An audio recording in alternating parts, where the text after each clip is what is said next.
దేశం యొక్క సముద్ర సంగమాలను సురక్షితం చేయడంతో పాటు ఓడరేవుల సందర్శనలు, మానవతా విపత్తు ఉపశమనం వంటి వాటితో దేశం యొక్క అంతర్జాతీయ సంబంధాలను మెరుగుపరచడంలో నౌకాదళం కీలక పాత్రను పోషిస్తుందని నేవీ ముఖ్య మాజీ అధికారి ఎం బుచ్చయ్య పేర్కొన్నారు. రమణీపేటలో అడబాల ట్రస్ట్ ఆధ్వర్యంలో నావికాదళ దినోత్సవం ఘనంగా జరిగింది. ఈ సందర్భంగా ఆయన మాట్లాడుతూ ఇండో పాకిస్తాన్ యుద్ధంలో మన దేశ నావికాదళం యొక్క విజయాల చిహ్నంగా డిసెంబర్ 4న నౌకాదళ దినోత్సవంగా జరుపుకుంటున్నామని అన్నారు.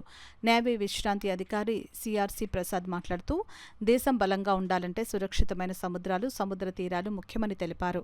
ఈ సందర్భంగా ట్రస్ట్ చైర్మన్ అడబాల రత్నప్రసాద్ ఆధ్వర్యంలో ఎం బుచ్చయ్య, సిఆర్సి ప్రసాద్లను ఘనంగా సత్కరించారు. ఈ కార్యక్రమంలో ఎస్ఎస్ శ్రీ నగేష్, ప్రసాద్ నాయుడు, శిరీష తదితరులు పాల్గొన్నారు.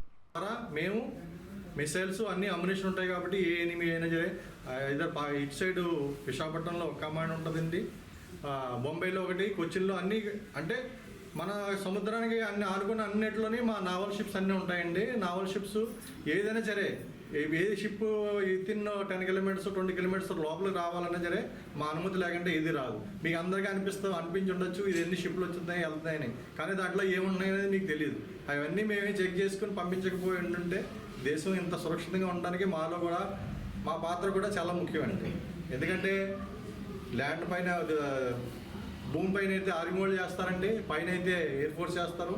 మేమంతా షిప్ని ప్రహార చేసుకుని పాకిస్తాన్ని మనకు రాకుండా ఉండడానికి కానీ బంగ్లాదేశ్ ఇక్కడ రాకుండా ఉండడానికి కూడా మేము ముఖ్య కారణం. అందుకని మేము ఈ రోజుని ప్రతి సంవత్సరం ఈ రోజుని నావీ డే కింద సెలబ్రేట్ చేసుకుని మా యొక్క ఆనందాన్ని మీ అందరితో షేర్ చేసుకుని నావీ గురించి తెలియాలని మీ సంస్థ ద్వారా మా గౌరవం పెట్టినందుకు చాలా సంతోషం. దీనికి కారణం ముఖ్యంగా ఏంటంటే 1971లో పాకిస్తాన్తో వచ్చినటువంటి వార్లో మన భారతదేశం కరాచీ హార్బర్ మొత్తాన్ని ఆక్యుపై చేసింది. పూర్తిగా మిజైల్స్ బొంబార్డ్మెంట్ చేసి కరాచీ చుట్టుపక్కల అంతా బొంబార్డ్మెంట్ తోటి చాలా నాశనం అయిపోయింది. ఎంతోమంది ప్రజలు పోయినారు కూడా. ఆ మూమెంట్ని అనుసరించుకుని ఈరోజు దాకా మనం ప్రతి సంవత్సరం నేవీ డే అనేది డిసెంబర్ 4వ తారీఖున జరుపుకుంటున్నాము. ఈరోజు కూడా మన సుప్రీం కమాండర్ అంటే ప్రెసిడెంట్ గారు ఒరిస్సాలో ఈ నేవీ విన్యాసాలను చూడడానికి అక్కడికి వచ్చారు.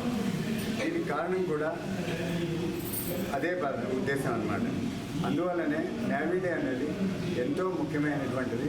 మిగిలిన వాటిలాగా ఆర్మీ డే, తర్వాత ఎయిర్ ఫోర్స్ డే లాగా నేవీ డే కూడా ఈరోజు జరుపుకుంటాం.